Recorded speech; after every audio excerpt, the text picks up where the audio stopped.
Hello, everyone, and welcome back to the Future is Bilingual podcast. Today, I'm bringing you a very special guest, Mackenzie. So, Mackenzie, tell everyone who you are, what you do, who's in your family. Give us a little introduction. All right. Well, hello, everyone. It is a pleasure to be here today with Heather. So thank you for inviting me on. So my name's Mackenzie, Mackenzie Pham, and I live in Minnesota recently as of this summer. I'm here with my family. So my husband, his name is Tree, and my two children, Emerson and Eileen. Emerson will be 4 in February, and Eileen is 18 months. And I am a French teacher, I would say by trade, by training. But at the present moment, I am just focused in on the house. So I'm with the kids. I'm kind of household management. My husband works really long hours, so it just works the best right now for me to be the primary parent at home. As opportunities arise, I look forward to getting back into tutoring. I was most recently tutoring and then teaching online for the University of Rhode Island during my pregnancy with my daughter. So about a year and a half ago, I was doing that. Very similar to my trajectory, right? Teaching French, then taking time off. I think I stayed home 2.5 years with the kids. Started the podcast during that time because I needed that creative outlet. And you also have a podcast, so tell us a little bit about that. Yes, I do have a podcast. Although I would say we're a little bit behind on our recording schedule, but it's called The ABCs of Matrescence. And I have the podcast with a good friend of mine, Emma. And we basically created the podcast together, going through the process of motherhood. So the word matrescence is a contraction between maternity, or basically that process of being a mother, and then adolescence. So it's basically the idea of matrescence. The idea is that as you go through motherhood, you go through the similar changes that you do through adolescence, i.e. the physical, spiritual, emotional changes that happen through, I guess you could think of it as like puberty, but beyond. And so essentially becoming a mother is a very similarly challenging journey. And so Emma and I were like, we should really press into this more. So we've done a combination of our own episodes and also some really unique interviews, etc.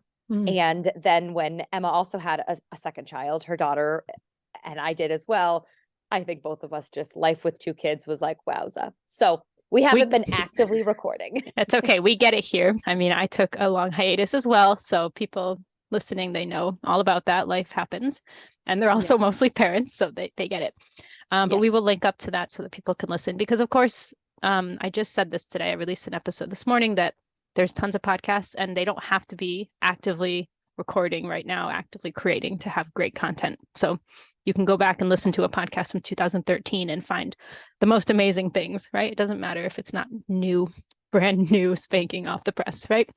That's a good point. And we also found that in the process of just, we have a very small, humble social media following, and we just kind of, I guess, just didn't really keep up with the constant posting. And then when Reels really became a thing about a year and a half ago, I think we just felt a little, maybe discouraged is the right word. It just is so much time and energy. And I think we both acknowledged we were never going to attempt to be influencers. I don't desire to record my entire life.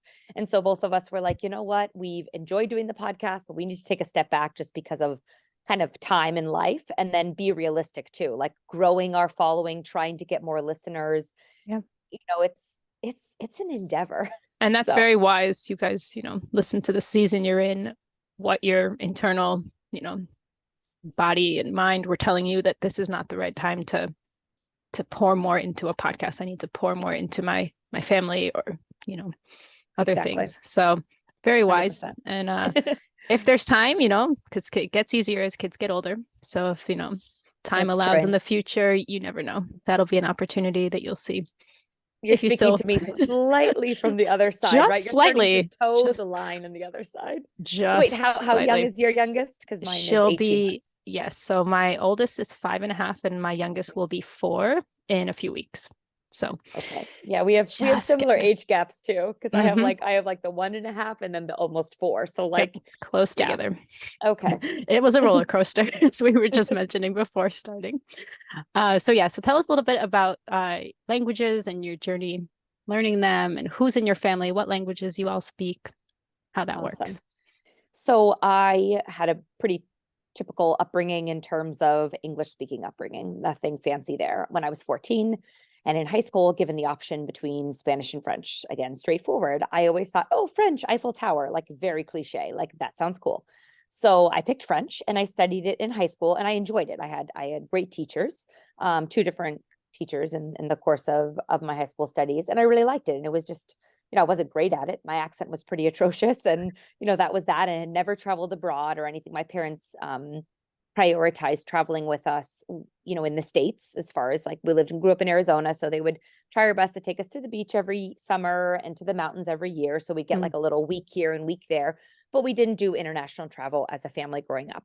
Then I got to high school. I went to Arizona State, the honors college there, and I had to pick a language for my English literature degree. And so obviously it felt natural to continue with French, and I placed it at the 200 level. Nice. And I enjoyed it. I had a really great teacher that freshman year of college. I still remember her, Julie Paulesque. She was just phenomenal, just very engaging, very straightforward, kind of your classic European, I'm just going to teach you. And I was very studious and loved it. And then that summer after my freshman year, I traveled abroad to Paris with the honors college at Arizona State, Barrett, the honors college. And I spent 5 weeks in Paris, in France, and not enough. Not 5 enough, weeks, but that flew by. But my eyes were just like, whoa. Like, I remember going and staying for 5 days in the south of France with some family friends. My mom had been been an English teacher, and so she had met a French family, and anyway, stayed in touch with them and basically connected.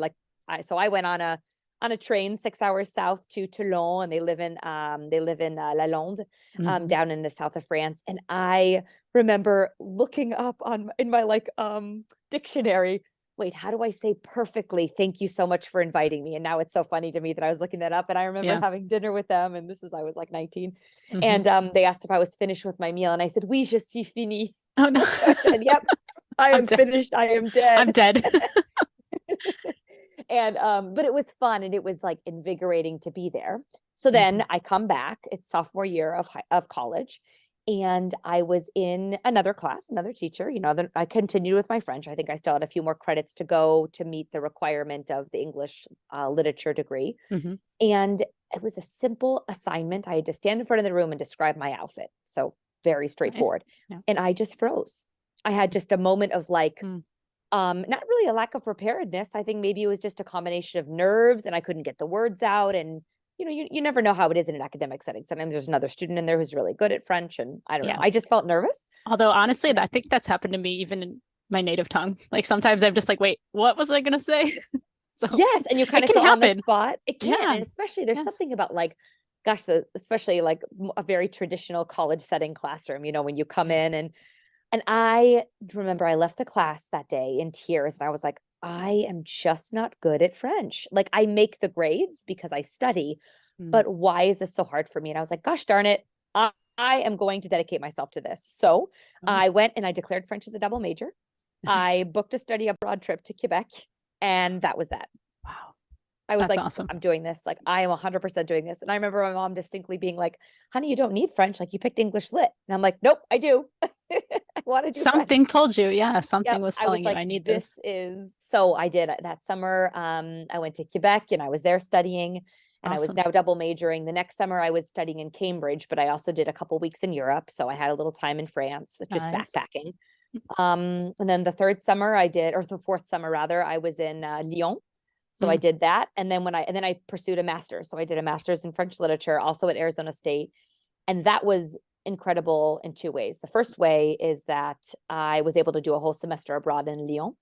And I lived with a French roommate. I had just I had French friends. I had full experience. And then in addition, I was also teaching as a TA.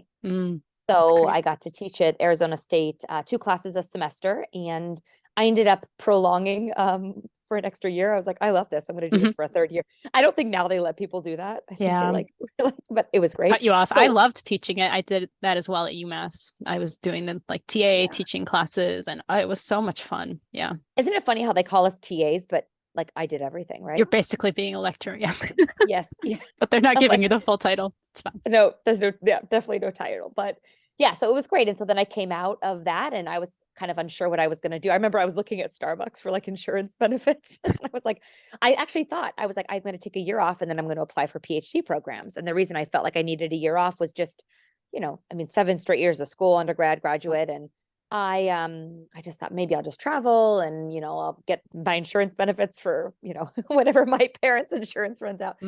Well, then I got approached by a woman who had also been a part of the master's program. She was moving actually back east to get married, and I think something with her relationship was bringing her back east. So she said, "Hey, I teach in this awesome private school in Arizona, high school. They're looking for a French teacher. Would you have an interest?" And I knew the school because I grew up in Arizona, Xavier College Prep, and I said I would love to pursue that. So I did, and I taught there for 5 years. Nice. And I taught French 1 and French 2, and I led study abroad trips on 3 occasions. So 3 different summers, I led groups of students abroad. Wow. And it was wonderful. And this was all, in my 20s. So I mean, I was dating, I was living with roommates. I also at one point was back with my parents. Mm-hmm. And then I met my now husband during my 4th year of teaching there.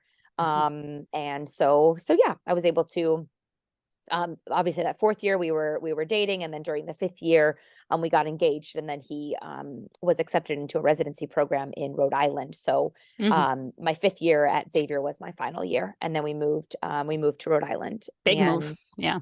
Huge move.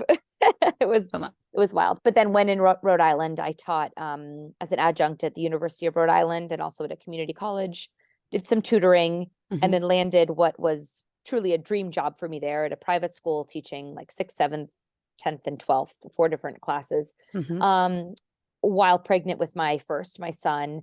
And then once my son was born, I'll just try to stay a little bit off the soapbox of motherhood in America. But my husband and I crunched the numbers, and what I would have been making teaching salary after paying for his full-time daycare to drop off my 3-month-old from 7:15 a.m. to 4:15 p.m., I would have brought home after tax approximately $17,000 a year.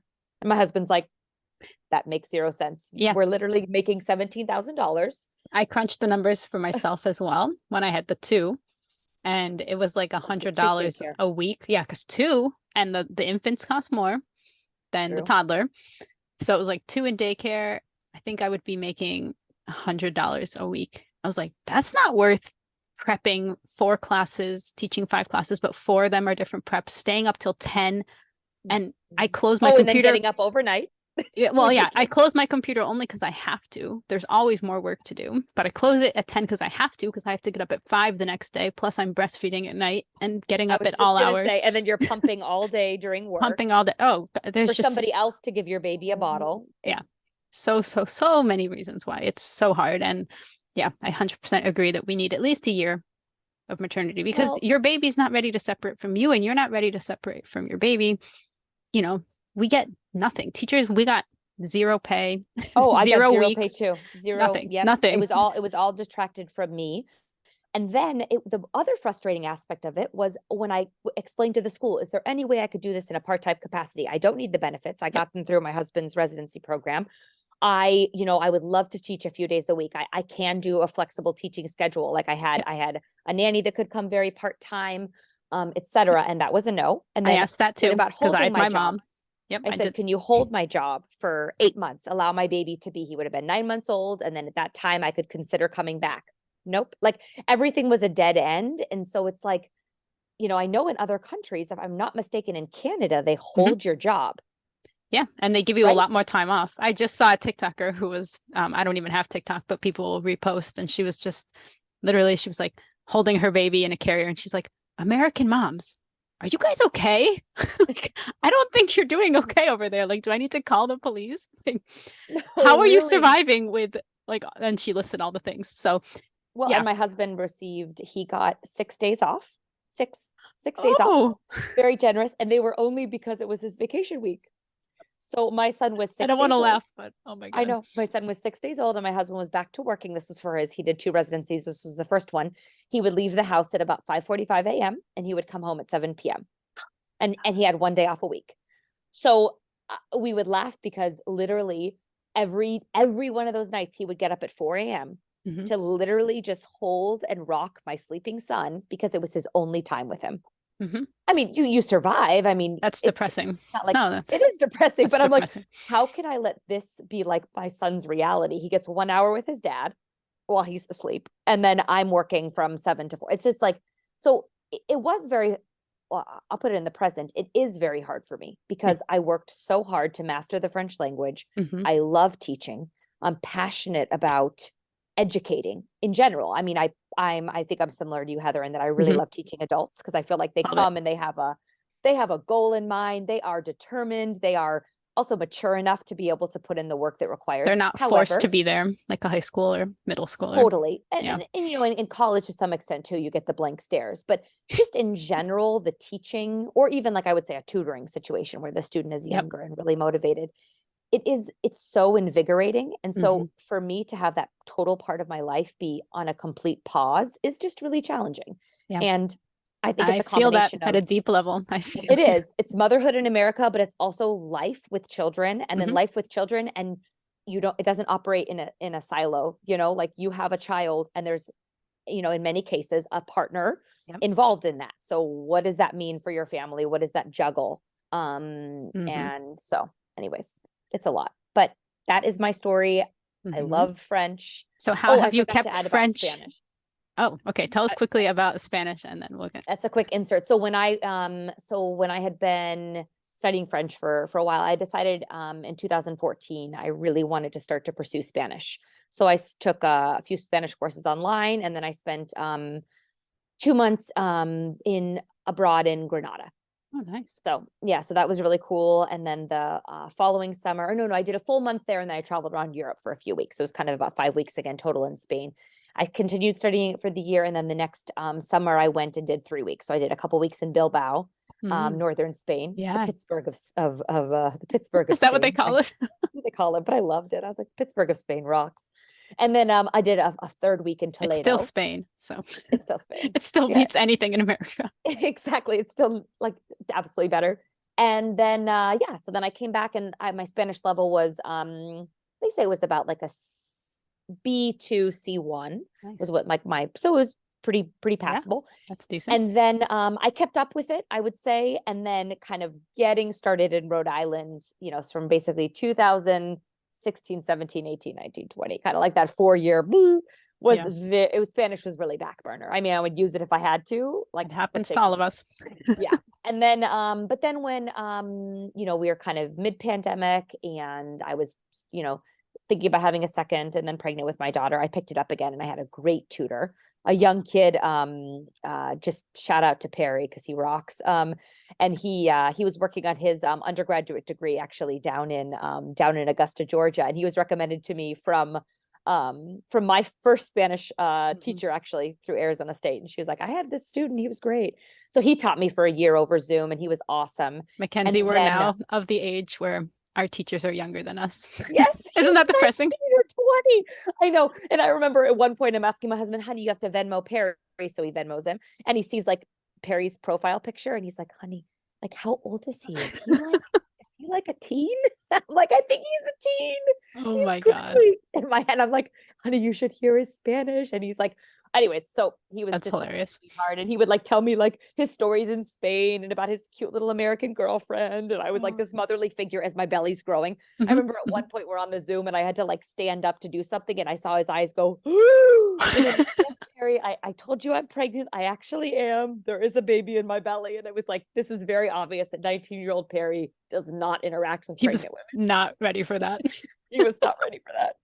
But yeah, so, and then and then again, my daughter was born, life got crazy again. But now, since being here in Minnesota, I've started to pick up my Spanish again. I now have a new Spanish tutor, who she's a friend of mine too. And I think we'll get into it a little bit later, but I met her at the Children's Museum here in Mankato, where I live in Mankato, Minnesota, because I overheard her speaking to her son in only Spanish. And I was speaking to my daughter in only French. And we were both kind of like, hey, are you one of mine? She is a native English speaker, Mhm. speaking her second learned language to her daughter. She also speaks some Italian as well, Cool. but Spanish is her like second language in terms of fluency. She's fluent, and she also was a high school teacher. Oh my So gosh. we both were like, "Wow, this is incredible!" And so I kind of was like, "But would you tutor me?" And she's like, Yeah. "I absolutely would, por supuesto." So here we are. Awesome. But Came yeah, in. so that's my language background. Okay, now tell us about the kids. And, you just mentioned you were speaking to your daughter only in French. So tell us all about that. Like, how did you make that decision? I mean, obviously, we know you're passionate about French, but like with your husband, like he doesn't speak French. Like, what was that like when you were discussing this? How does he feel if he doesn't understand, or does he understand some French? Maybe I'm wrong. So I think that for my husband, he knew, when we met, our very first conversation was about travel Hmm. and what I did as a teacher, and how he had spent a few months in the summer of his undergraduate studies in a language program in Italy. And Oh, so cool. there was just this combination of interest in that, Hmm. of just travel and language. So like already at a baseline, that Yeah. was kind of a part of an interest level within our relationship. And my husband's Vietnamese, so he was born and raised in Vietnam up until age 8, and then his family emigrated here to the U.S. In Atlanta. So my husband in Vietnam, the foreign language that's learned is French.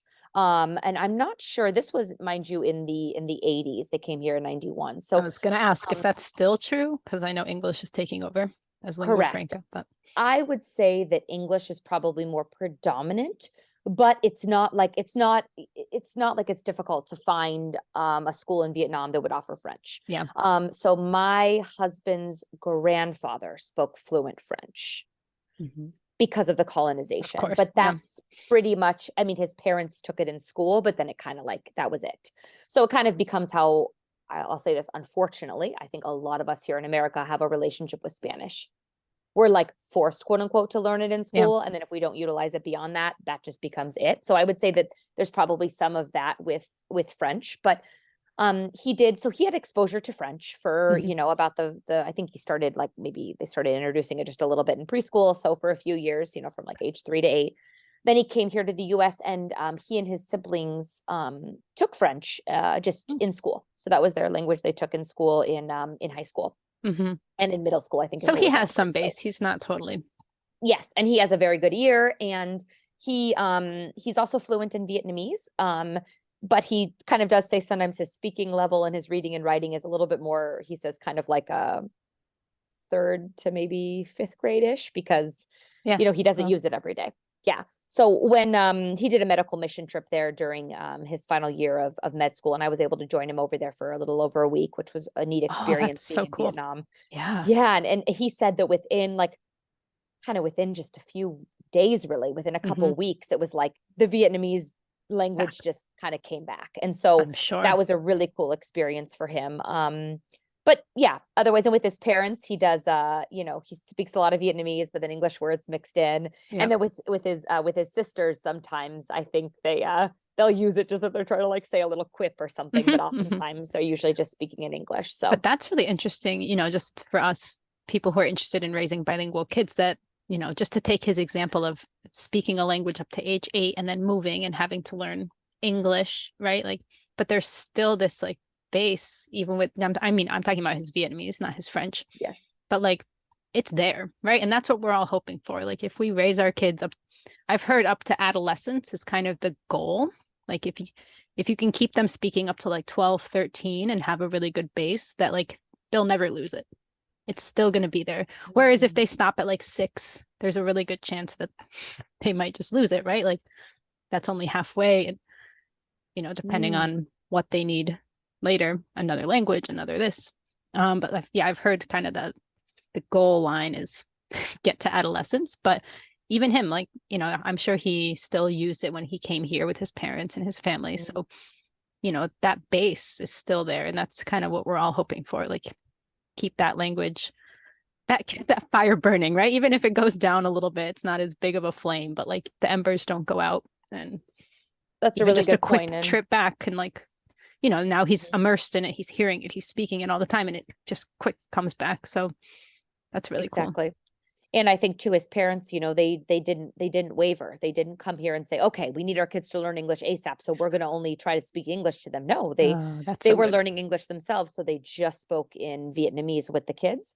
And Hmm. I think like with time, you know, their children, so they're 4 children, they started responding probably maybe more maybe in English, or there would be English phrases that would come in, etc. But it Yeah. still was like, this is what, you know, this is what you speak to us, etc. Hmm. And so I think that's very true. And my husband's brother, he unfortunately has passed, his late brother.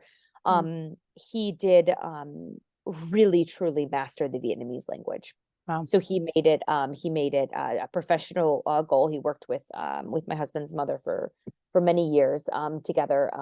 They owned several nail salons, and so his level of basically academic, professional, and also just casual Vietnamese in Right. every way was just at its highest level. Yeah, there's that And that proficiency cone. I don't know if you've seen the ACTFL, but it's like, total novice, lower intermediate. There's okay. this whole cone of like 10 or so levels, but like at the top there's superior and like distinguished, like because Mhm. not every native speaker is able to have this distinguished, that's like a professor, a politician, someone who really is able to Oh. use their words really well and speak really clearly and really well and eloquently and use lots of high vocabulary. Like we don't all reach that level. Sorry to tell you, right? Like most of us are maybe like upper advanced or superior, right? I'm talking native language. Yes. So that's really, really cool. And Yeah. I So can I link think to that, that yeah, it that shows. cone that I'm referring to. There's this, it's a cone, it's an upside down cone. So like when you're at the novice, like nothing. Like the point of the cone is like very small and it just gets bigger and bigger. Ah, that's so neat. Okay. So Yeah. it's kind of Being a visual a of like how visual. much you need to know when you reach each level. It gets so much larger. Hmm. Yeah. And I feel like that's a testament to the fact that like in his brother's case, you know, you can obviously, you know, it can be like you said, the foundation language, and then you end up kind of returning back to it for whatever reason. So in his Hmm. case, it was professional career and also interest, and then, you know, kind of the environment that he put himself in, right? Like working with employees whose first language is Vietnamese, and that was their Hmm. comfort language. And obviously working from like a managerial, he was an owner, like that, you know, that professional Yep. perspective. And so yeah, I think it's just really neat to see. And yeah, anyways, my husband always speaks about just his Mm, mastery of it. And yeah, it just kind of goes to show that what your interest is, or desire, or even necessity in a language can be achieved, of even course. if like it's not necessarily the most expected trajectory, I guess. Yeah.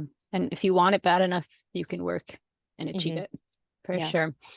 So what So was that yeah, so that was my conversation like? husband's Did background. he So did he want to speak Vietnamese? Did you know you wanted to speak French? Did you start from day one? so I guess I'd always just said to myself, if I ever have kids, because I wasn't so sure I wanted to have kids. Mm, If I ever have kids, I will speak to them in French. It was just kind of something that it was almost like a known fact. And I mentioned it kind of in passing to my husband. Yeah, I'll speak to them in French. He was like, "Oh, that's cool. That'll be great for them. You know, like good for you." mhm, Just very supportive of it. And so, you know, essentially my son was born, and my first word to him, like mhm. my brand new baby on my chest, and I said, "Coucou mon cœur," hello Oh, my heart, you know. And that was that. And so here we are. He is almost 4 and my daughter's 18 months, and I've mhm. never spoken in English to them ever, Wow. except Bravo. Chapeau. merci, except to maybe offer like a translation, you know, like if Right. he doesn't understand something, what the translation is. Or you know, there have been a couple of kind of funny language moments where I've really had to tell him, like, actually you need to know the English word for this, right? Right. There For are things. Hmm. Yeah, but Safety other than wise. that, they know. And if it's so funny, if they hear me speak in French, like I'm leaving a voice note for a friend who's French speaking, or Hmm. I'm listening to something that's French speaking, they kind of tune in because they think, wait, that's mom's language with me. Yeah. Yeah. You know, so yeah, so my husband, they don't refer to him as like dada or daddy, he's papa, and Hmm. I'm maman. And even my Hmm. daughter, 18 months old, has a perfect pronunciation of maman. Oh, I It's got just the precious. nasal vowel. Oh. The maman. Yeah, she's got that down. And But what do they call him so when they talk to him? oh, They still papa, call him Papa. Okay. papa. And Okay. my husband my husband was very supportive of it. He does understand some of it. And I Mm, think the thing that you really realize when you're raising children in any language is that you say kind of a lot of the same stuff over and over and over and over and over and 100%. over and over. Which is So why you can raise a bilingual kid, because you just need like 10 key phrases. Are you hungry? Go to the bathroom. And so I'm like little things like my husband now, like when we talk about water, do you want some water, de l'eau? He will literally say to my son, oh, son, do you want any de l'eau? Or when my son will say like, who's going to coucher me ce soir? Who's going to coucher me? And Papa will say, no, son, Maman's going to coucher you tonight because I'll be at work or whatever. Yeah, and these words have become, you've put them in like English now. Exactly. Put to bed. Totally. Yes. Like couche. Yeah. Like who's going to put me to bed? Yeah. That's so cute. So that's been kind of neat. And then, I've had to make some serious concessions and efforts and intentionalities with it, but my husband's been nothing but supportive. And I can chat a little bit more about the things that I've had to do essentially for the kids to make sure that their development, but my husband's been on board. So for example, the only content we let them watch in terms of screen time is always in French, with the exception of like, they're obsessed right now with Frozen. So La Reine des Neiges. And my husband recently had to spend 3 days out of town working at a different site here in Minnesota. And he took his laptop with him. Well, his laptop connected to our Wi-Fi is the way we get Frozen in French. Oh, no. So when he was gone, I had to put, like one afternoon, I was like, I'm dying. We need a show. Yeah. Yep. They asked for Frozen. And so they watched it, in English because that was what we had. Disney Plus, for whatever reason, doesn't have the rights. Nobody's perfect, Mackenzie. I mean, I know. It's okay. But it's funny because my son looks at me and he goes, Maman, is this en anglais? And I'm like, oui. So, but my husband's supportive of that too. And then we had a brief conversation. Gosh, my son rather must have been about 2 to 2.5. And my husband was like, should I try? It was like kind of like he didn't ask necessarily initially, but kind of as my son was starting to use more words. By the way, my son was a later talker. And I theorize it has to do with trying to understand 2 languages, but no, my kids both started at 14 months, had like 10 words. So okay, so he just was a late talker. It's just, I don't think it has, I mean, that's a factor, sure, but that's not the only reason. Like people love to point to like, it's because of this, but like there's plenty of kids who grew up bilingually. And my kids were both with my mom in English, with us in Polish. They had both languages and I had like a list of words at 14 months, book, ball. It was a bunch of English words. My son was with my mom for like daycare and an English speaking daycare, but both of them, they had a bunch of words at 14 months. So.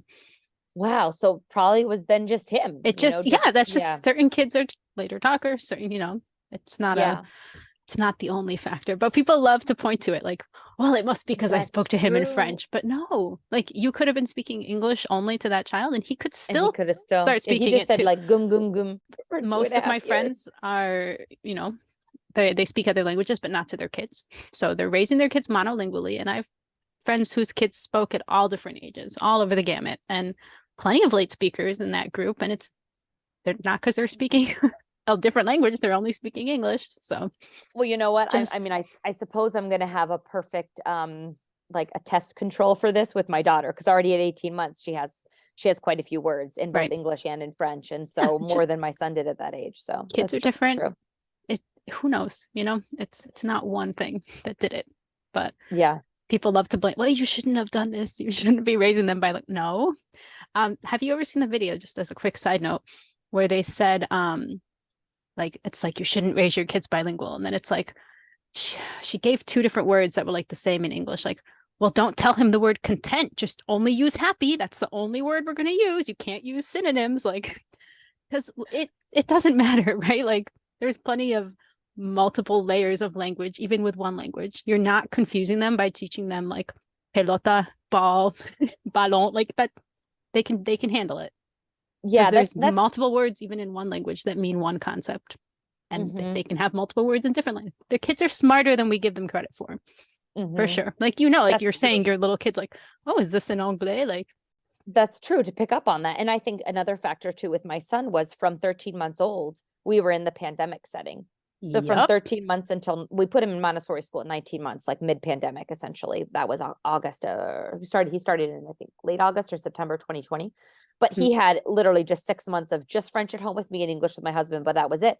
And so I think, you're right. It's a good thing to keep in mind because kids just acquire language, language or At their languages own pace. kind of at their own pace. It's just like anything, no Like one looks at a anything. child who's walking at 11 months and, is like, Oh, then that sees a must be teacher at because you 2 months. ran around her. Like, Yeah, no, you must be a runner. No, it must be that's because she true. saw you running. No, she just wanted to walk. Like, That's true. they just So develop at whatever age they is do, and appropriate they for them. find.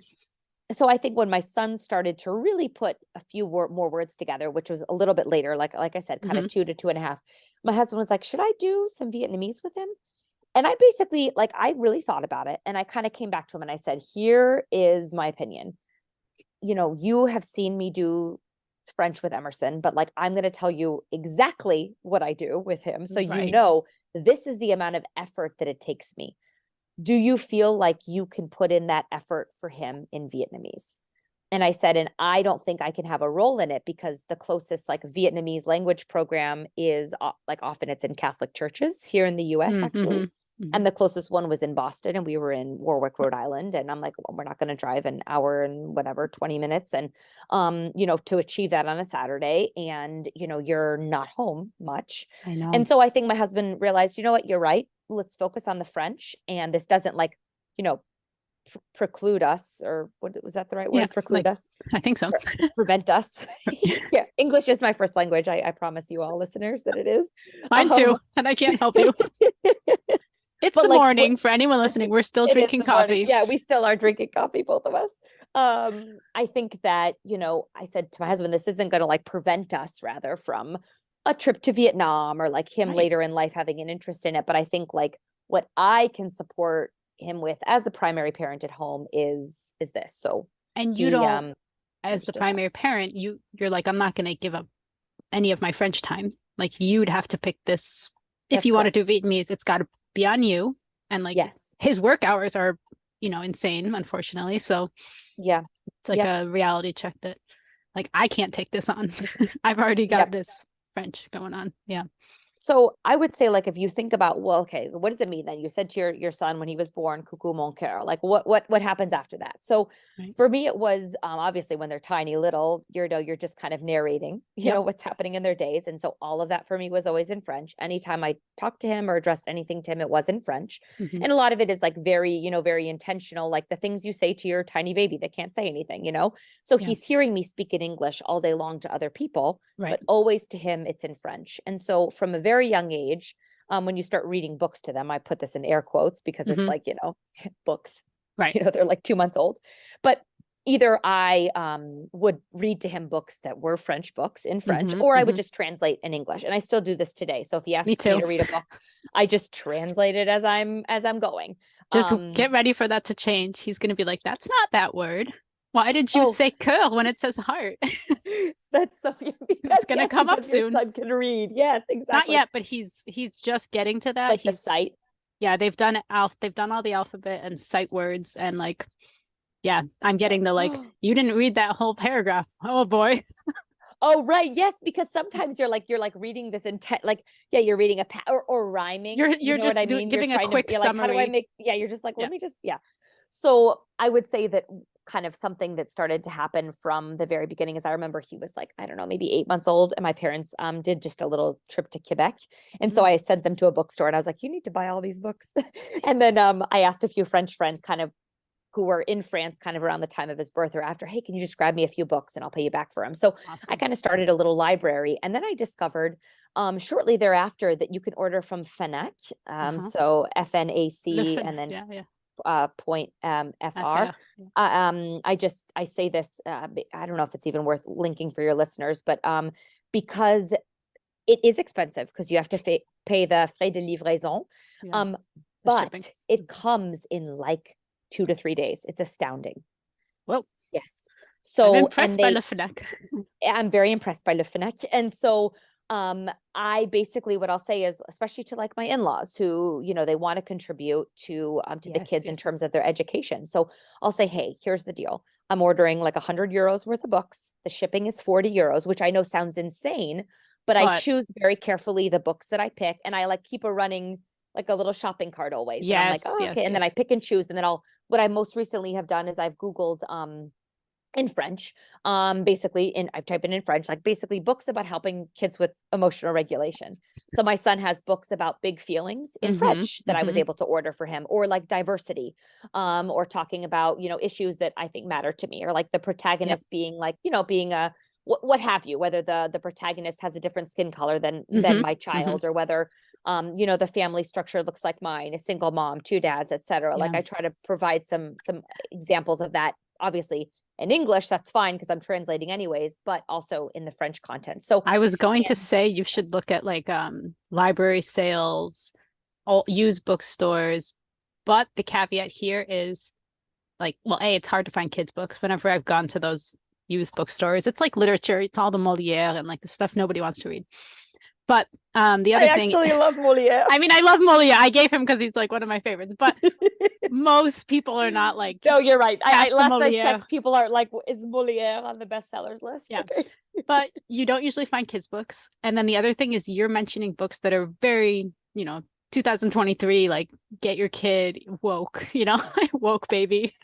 Gotta know, like my husband would call it the Joe Biden book selection. But like if you find a book at like a library sale, it's probably from the 1980s. It's probably got like stuff that's like no longer politically correct to like do or say or show. Before Asterix is under attack. I mean, yeah. But no, it's true. You have to be like, and so for me, it was like the intentionality of that. And then also like my son loves Paw Patrol. La Paw Patrouille. So you can find on YouTube Kids, like you can type in Paw Patrouille en français, Paw Patrol in French. You can even type that too, and you'll get the episodes, and that's great. But then for the books, like when I go to Fnac, I can actually type Paw Patrouille, and they have the books in French. So basically, and kind of an example of something that I'm doing for my son intentionally now in terms of, and this is where there is obviously the commitment piece, there's you putting in the effort, but then there's truly the financial piece. Like, so what I'm trying to say is, in lieu of my son getting yet another truck, I will say to my in-laws for his next birthday, this is something, and so like part of it is also just within our family, like that kind of intentionality as far as like experiences or things that kind of promote the French. So, obviously I'm not ordering $150 worth of books from Fnac every 2 months. We're talking about like twice a year. Because the shipping is so high. If you order 3 books, it's $40. And if you order 10 books, 100 books, it's $40. So you might as well wait, get a huge list, and then that's exactly what I do. I just wait, and then I make a big order. So what other resources have you found, or have you struggled to find things? I know there's playgroups in Spanish. I don't know how easy it is to find playgroups in French, or like what else have you done? Like, is it all on your shoulders, I guess is my question. Are you really the only input that your kids are getting? Everything's coming from you. You said TV is always in French, but like, how else are you, like, do you feel the weight of this, or have you been able to find other ways to bolster? I do feel the weight of it right now, at these young ages. So I think the things that help is that I'm the primary parent at home, that I speak only in French to them. If we listen to music, it's generally like playlists that I find just by Googling Spotify, like French, like comptine, just like little French stories, or berceuse. And there's all of that. And then, it's obviously like just kind of responding and reacting to my children in French. My son speaks to me a lot in English. I would say his output to me can range from 60 to 80% in English, I would say. And then there's French words. Like he'll say to me, Maman, what are we having for dîner ce soir? Or he'll say to me something like, Maman, where is my chasse-neige? Like, where's my snowplow? And so there's a lot of that. And sometimes I'll tell him like if he's frustrated about something, I'll say, Maman, I am frustré. I can say, Emerson, you can say, je suis frustré. And he goes, I suis frustré. And I'm like, it's like, you try to like, you don't want to correct, but at the same time, you're like, how many times do I just, because if you just let him think that's the normal sentence, he's like, mixing it, and he's going to just keep saying just, I am frustré. My kids were saying, instead of moi aussi, they were saying moi too, moi too. And I was like, you can't, Oh, what? I was like, stop. And they thought it became like a joke because I was like, no, oh, moi they think it, aussi. And they're like, yeah, haha, moi they think too, it's moi too. funny. Yeah. Yeah. Or he'll say something like he'll say something about my daughter because I call her a little coquine. So she'll say, Eileen is a coquine, Yeah. like Izza, and then he'll use that. Or like he's holding his little stuffed koala who he loves tremendously, and he'll say, "Oh, Caillou, gentil Caillou," Oh. So like his koala's name is Caillou. But there's just so I guess part of it to me is But you're I staying 100%, I stay 100%. regardless. Okay. So I just let him, he's in an English speaking, it's like a daycare setting, but he's in the preschool class. So it's kind of, there isn't like I think there might be a Montessori school here, but it's only a half day. So we chose a program that was a bit longer for him. And Yeah. so, but it's as close to a Montessori approach as you can get. And so what I try to do is, like I can get the updates from what he's doing at school. So I'll ask him, oh, but I'll always say in French, I see you read this book at school. Tell me about it. Or, so I try my best to kind of engage with what happens in his English speaking world in French, like the conversation. A couple other things that I have to do pretty intentionally. One is, I would say with discipline. So when things come up, so let's say, for example, he wakes up a couple times overnight and he comes into my room, and we're really working with him on that. Like, you can rearrange your covers, you can stay in your room. So let's just imagine he came out a couple times. Yeah. I know the struggle is very real. Struggle is real. We're having breakfast. I'm talking to him about it. In French rather. So I'm saying, son, you can stay in your room. You can arrange your covers. I believe in you. We're really working on this, etc. My husband then, enters into the picture. I'll then say to my husband in English, hi, honey, I was just talking to Emerson about blah, blah, blah, blah, blah, blah, blah, and the importance of staying in his room. My husband will then turn to Emerson in English and say, son, we're blah, blah, blah. And then I'll say back to Emerson in French, what was Papa saying to you? What was he talking to you about? So it kind of creates almost like this triangular conversation. Now I realize, like, as my son gets older and conversations, but that's actually good because kids need repetition, reinforcement. So totally. And some people might say, oh God, that's just going to take twice as long. But you know what? Kids need that. They need you to repeat, like, what did I ask you to do? Are you kidding? He loves hearing it again. He absolutely loves hearing it again. Or like last night, my kids were splashing in the bath, and I was solo parenting last night. My husband was at work, and I told Emerson multiple times to not do something. He kept taking this thing over his sister. And so I had like a snap moment. I was like, "Ça suffit, arrête," and I just kind of have like that, like, yeah, that's enough. Stop. And then, and so then I took, my daughter out of the bath, and I'm drying her off, and I hear Emerson like shout at me, "Désolé, maman, sorry, mom." And I'm like, why are you telling me désolé? He's like, I'm saying sorry. And he goes, maman, I'm saying désolé because you cried at me, because you shouted at me. So I'm like, buddy. And then I say to him, I respond to him in French, it's me that apologizes for having shouted at you. However, you weren't listening. But it's just funny how, the words are coming, he's certainly like understanding and it's using there. It's there, for sure. So that would be a big thing, as I say, like, just, I have no problem like having these circular conversations with my husband. And also another thing has been that I've said I will risk the uncomfortable feelings to myself of being around people and them feeling excluded because I'm speaking to my son in French and they don't understand that. I just decided, you know what, that's not my problem. So it can be a little awkward. Like, let's just say we're at a playground or a play date and my son snatches a toy, or he's not really a shover or a hitter, but you know how kids can be sometimes. He knocks someone over. I'll immediately get over to him and I'm saying in French, like, I just want to remind you, like, our hands are for gentle touches, or I think he was playing with that toy, or what have you, or just, even if I'm saying like, Emerson, that's enough. Like, even if I'm being a little bit more firm. And then I guess I just hope that the other parent recognizes that I'm disciplining. Yeah. You know what I mean? Like, I just kind of accept that. Or like if I'm in a store, it doesn't matter who's around us. I'm still going to speak to my children only in French. Yeah. And if someone wonders what we're saying, they can ask. Yeah. But I 100% agree, because you're not talking to anybody else. You're talking to your son. I'm talking to my son. If something involves someone, like say you need to talk to your husband or your family, I would do the same thing. It was 100% Polish. And then when it involved my family, I would say it in English, but I would maybe still say it to the kid, right, in Polish. Like, we're going to do this. I'd say it in Polish. And then I would tell the family, okay, we're going to go outside. Right. I just told her we're going to go outside. And it takes a little patience. We have a nanny here. She comes a couple mornings a week to help with Eileen, and she's fantastic. She doesn't speak any French, but she's very patient. So she knows that, like, let's just say I'm telling Emerson we're going to school and Emerson's crying because he's just being dramatic about it for some reason. She knows that I'm going to go talk to Emerson and calm him down in French. And then I might say something to her like, okay, can you, the do resume, this the summary or whatever. Exactly.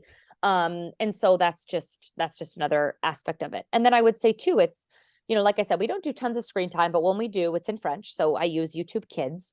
I definitely feel an extreme caution with YouTube. I think that's just that like mother fear thing, of the click where things can end up. And I've watched him do it. I mean, they're so good with screens, and he doesn't end up on generally YouTube Kids. Thank goodness is somewhat censored, but he'll end up watching like some person unpackaging a toy. Unboxing. I was going to say this, the darn unboxing. The most ridiculous stuff. So for the vast majority, unless I'm actively in the kitchen as well, like cooking, cleaning up, doing laundry, if I go say to nurse the baby or wake her up or do something like that, I will just project it onto the TV screen. And we have just one TV in our living room. And other than that, they don't have TVs in their room. So it's kind of a thing where we really do monitor the screen time.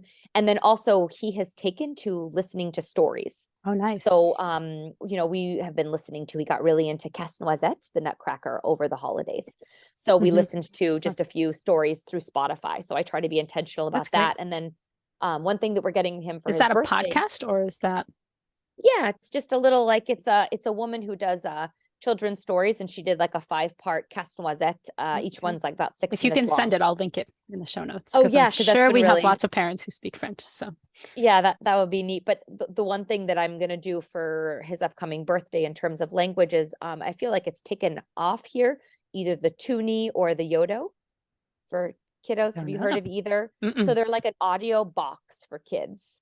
And I think with the Yodo, you put like a little, like almost a chip. It looks kind of like a Game Boy piece, and you kind of click it in, and then it plays a story for the children to listen to. It's an audio. Okay. And with the Toonie, it's an actual, like, it's a little piece you put on top of the box, and it's in the shape of a figurine that the kid could recognize. This like is almost better than because, we have those little speakers those movable, those, what do I want to say? Wireless speakers. So you could play a podcast and project it Bluetooth. Exactly. But this is for kids. And this gets them not using your phone, so that if you want to do something else, you're not like, oh, they're listening to Frozen on YouTube and I can't do anything else while they listen to this song. Exactly. Wonderful. And it's just audio, so it takes away the visual piece. Well, that's great. A friend of mine told me, because she bought her son the Yodo, she's like, they have stories in French. So I went online. Awesome.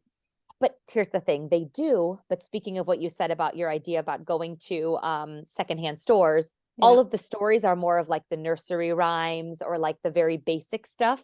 Okay. It's not like translations of Paw Patrol, Frozen, Cars. So I then went to, it's a classic. So I went to Fnac, and sure enough, they sell the Toonie with like Simba. And you can put a Simba story, or you can put, so we're going to order that for his birthday, from France. So again, how do you spell Toonie? T-U-N-I? I think it's Tonies. Okay. And if you just Google it, you can see that there's a French Toonie box. You can see that there's a French website, but they won't ship to the US. So to get them to ship, you have to order it through Fnac. That's if crazy. that makes sense. Okay. Good to otherwise know. You can buy it here in English, but then all the stories are in the United States, but then all the stories are in English. But so again, this is a perfect example of, I'm going to overpay because I'm now buying it in €1, but I'm going to ask both my parents and my in-laws and say, for Emerson's 4th birthday. And so it's like, I find that a lot of it is, again, that intentionality. And then something else that my husband and I are doing is this summer, for the first time, we're going to do a French language family week here in Minnesota at the Concordia Language Villages. Oh, nice. I don't know if you've ever heard of it, but it's it's been around for decades. It's it's a foreign language, basically, enterprise. So they do summer camps, they do family weeks, family weekends, they do online courses. They even offer a master's degree, and they do it in a plethora of languages, including Japanese, Finnish. I think they even have, they have obviously the classic Spanish. I believe they also do Arabic, Mandarin. And so we signed up for a French family week. And so my husband's going to come with us, and we'll be there for the full week with the kids. you come and you turn in your dollars for euros and everything is in French. And so our goal is we'll do this for a few years. And then when Emerson is potentially old enough, maybe he'll do sleepaway camp there or, and again, it's all in French. And That's then great. I think when my daughter is done with napping, so give me about 2.5 more years, when they're essentially ages like 4 and 6 or 5 and 7, I will intend to every summer take them for a couple weeks, either to France or Quebec. That's and great. Have them do like a colonie de vacances, like a French kind of camp, but like have them just be right in with the other French kids. So it won't be like language, it'll be. So that's my goal because, you know, I think that a challenge with living in a place that doesn't have your target language like surrounding you is that you have to be a little bit more creative about it. So very creative, very intentional, very dedicated. You have to not give up because there's going to be challenges. Like you were saying, there's awkward moments. There's, I'm sure were times that you didn't have a word, you had to look it up. Right. Well, in fact, on that vein, this is something that I told myself literally from day one of my teaching is I will not know every word. So I immediately wanted my students and also now my children to know, like, if I don't know the word, I will look it up. Like I have absolutely no problem on earth being like, oh my gosh, how do you say front loader? Like, come on, who would know how to say that, right? Or who would know how to say, only the word is coming to me, forklift, right? Chariot élévateur. Like my students knew, and hopefully will know my future students that like, if I don't know a word, I'm not going to pretend to be perfect. I'm going to look it up. Or I might say to Emerson, like he might say, Maman, what's that? And I'll say, oh, je ne sais pas le mot en français, il faut que je le cherche. Like, I don't know the word in French. Like, let me look it up. And he'll know, and I'll look it up, and then I'll say it to him. And then we're not dictionaries. Yeah. Well, and we moved to Minnesota. Guess what happens here all the time? Corn farming. I did not know how to say combiner. I don't even know. Is that the word for it? I think so.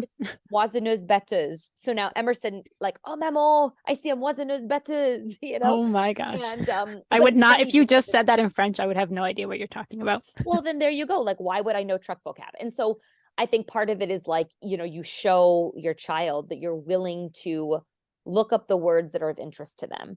And then, you know, we had just I have one distinct memory. Emerson was about 2. He had been going to Montessori school for just a little while.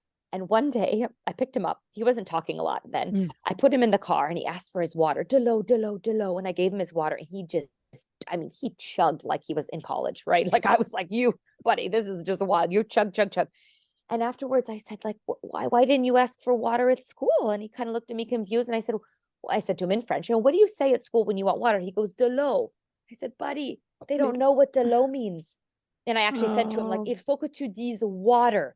Répète après moi, water. And he was like, water. And so it was just cute because it was like he literally was, you know, at that time, not fully aware that he spoke 2 languages. And he was communicating, but they weren't understanding. 100%. So like, that's an example where like, and then in your heart, you're like, oh, I'm like, well, he's not going to, you know, he's going to be fine in 3 hours of being thirsty at school.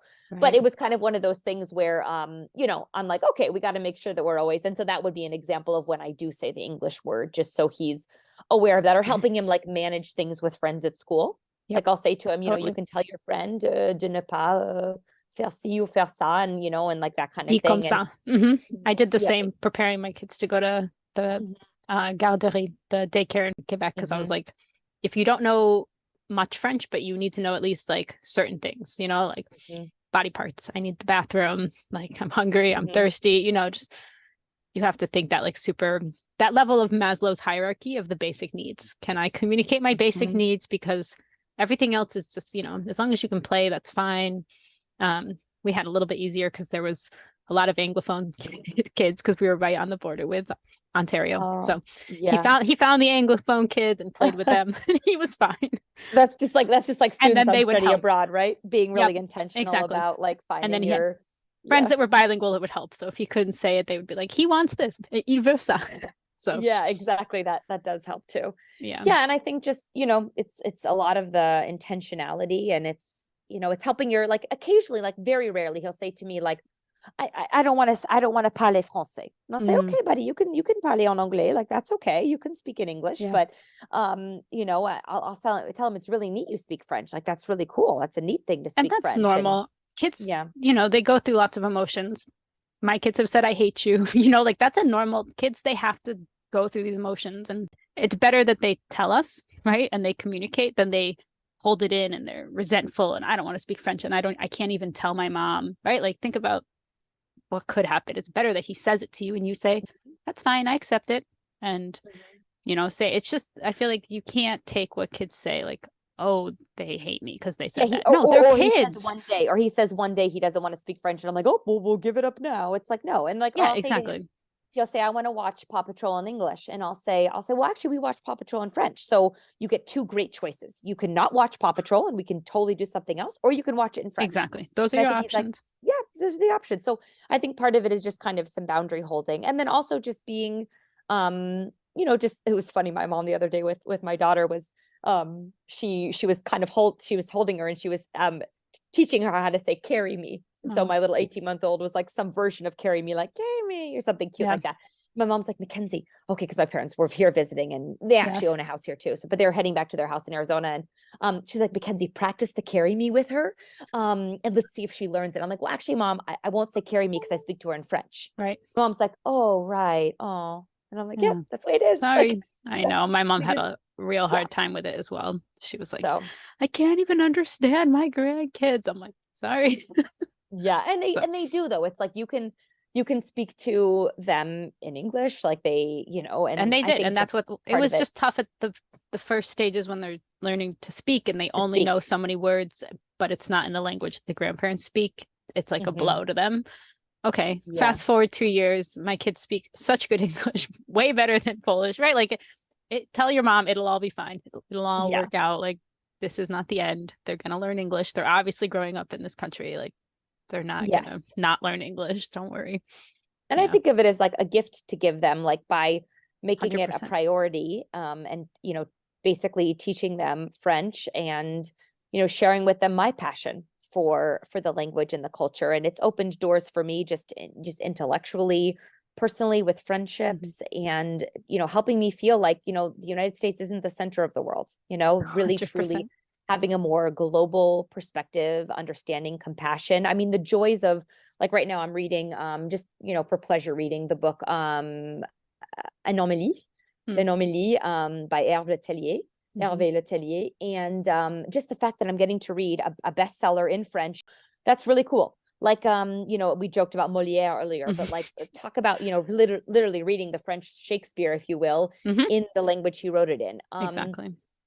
Just being able to communicate with people, the doors it opens, even my Spanish level, as I've explained, being a bit more intermediary. It's definitely not a full level of fluency, although that is my goal. French helped you learn Spanish as it did with me. 100%. So giving our kids this bilingual ability, whatever it ends up being, because it's going to change every day and change every year. And as they grow, they're going to, shift and move and be more fluid and be less fluent, but it's still, it's there, right? And it'll help them. It's in no way hurting them. And it's fun too, especially at this phase in life where, as I've just described, like I'm not actively working, I'm the primary parent. I'm still getting to utilize this kind of intellectual side of my brain. Granted, a lot of talk is about potty talk and bathrooms and food and bedtimes and water and, what are we doing?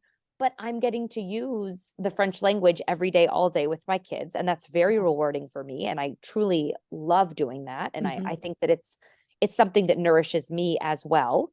And, I think that that's truly a big benefit as well, is that you're getting to teach your kids something that you care about as well. Like I'm not doing this begrudgingly. Like I love doing this. Exactly. And I think it's humbled me. It's made me realize like, I am not going to be perfect. I'm going to say a phrase to him, like using a C clause, for example, and realize, oh shoot, that was the wrong conjugation of the verb pouvoir, right?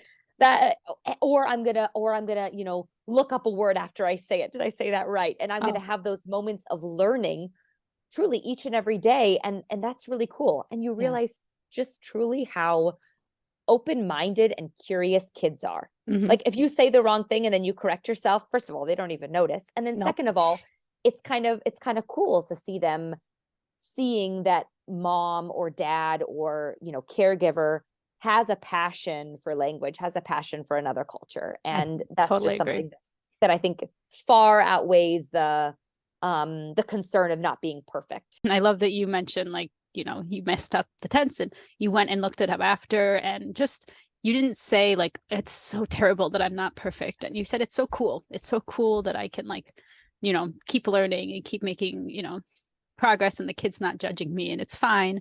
And I 100% agree with that, because my Polish was worse than your French. It is worse than your French.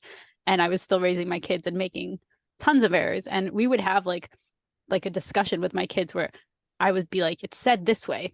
And my kid was like, no, I think it's said this way. And we're like, we're going to ask your father when he gets home, the native. It's like, because, I could look it up too, but Polish has just a lot of complicated grammar. So I was like, all right, we'll ask your father. We'll see.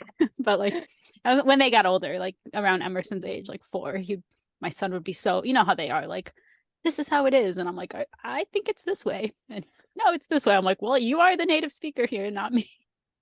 Because it was his first language and not mine. So I was like, we'll see.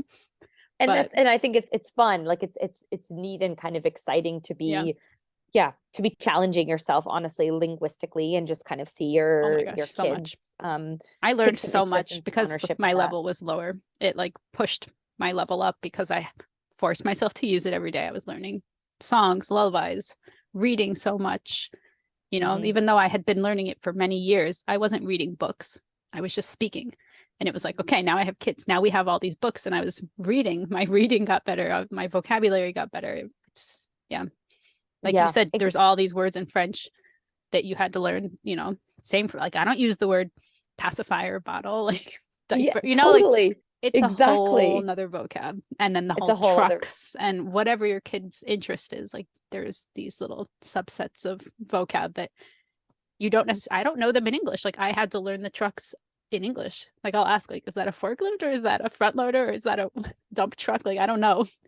So. Totally. Yeah. Like I never had to like think about those things. And then even vocabulary, like now we live in Minnesota where it's very snowy. So it's like every single like snow sport and activity and description of all of the clothes and everything. And there's some good, and there's some good expressions from Quebec if you're looking for snow and winter vocab.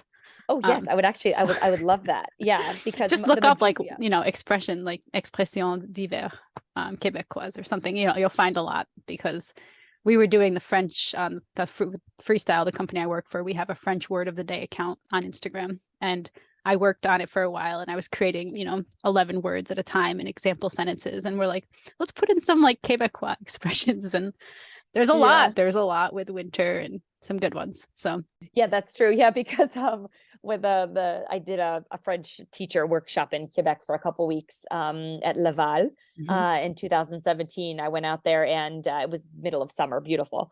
And I remember them talking a lot about like just basically la vie pendant l'hiver, like just basically how like we still embrace the winter, and doing just a little bit of that, although the focus wasn't so much on vocabulary. But you're right, because otherwise in Paris, I mean, it rains and there's an occasional snow, but it's definitely not like like Minnesota, and certainly not like Quebec. No, not at all. And my kids were outside every single day.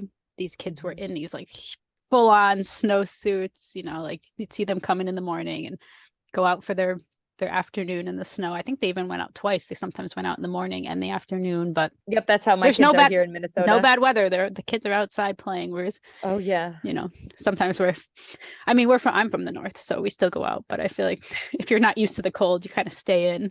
So and I remember like in Rhode Island, like it would snow 2 inches and like his Montessori school would close, and here it's like 8 inches and they're still wide open, because you can't. I think it's the fact that if you're not used to cold, it happens so rare that you can just, let's stay in and snuggle. But like if you're up somewhere like Minnesota, Quebec, like you can't do that for 6 months. No one can live like that for 6 months. You need to get outside. Like we're all going to go stir crazy if we stay cooped up for 6 months. So yeah, people have to prioritize. You have to learn to live with it, for sure. Okay, so before we end, I always like to ask my guests to share either a phrase or an expression that they like to say, or even a proverb or something like that. But is there, especially with parents, I like to ask, is there a phrase that maybe your child says or you say a lot, or just? I would say something that I've said, it's very simple. It's I love you, je t'aime. Something that I've said to my children, from the moment they were born, right? Je t'aime, maman t'aime énormément, je t'aime. I call my son mon cœur de cœur, just like my daughter is, ma petite chérie, it's like all the little like diminutives. But I would say there's nothing more neat than hearing my son respond to me as I tuck him in bed at night and I say, okay, fais de beaux rêves, je t'aime énormément. And I hear him like kind of underneath his cover saying, je t'aime, maman. Oh, And it's just so sweet because it's warms like your heart. and then he'll say to me in English too, like, I love you so much. Like this morning he said to me, I love you so, so much. And that was very sweet. But it's just cute that he feels love and he can express love in two languages and he fully knows. And I've never said to him, I love you. I've only ever said to him, je t'aime. And so it's neat for me to, I mean, truthfully, your children are the people that have an actual piece of your heart.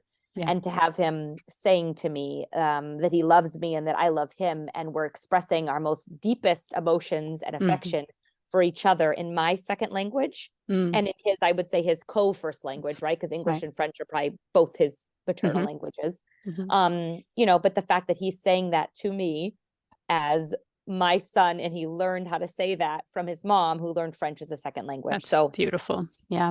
And I have seen the neatest thing. I saw someone post about that bilingual kids get to hear that they're loved in multiple languages or say that they love people. Yeah, that's such a beautiful sentiment. And that's wonderful. And I love all the examples you gave of the cute little diminutives, and they each have their own little name.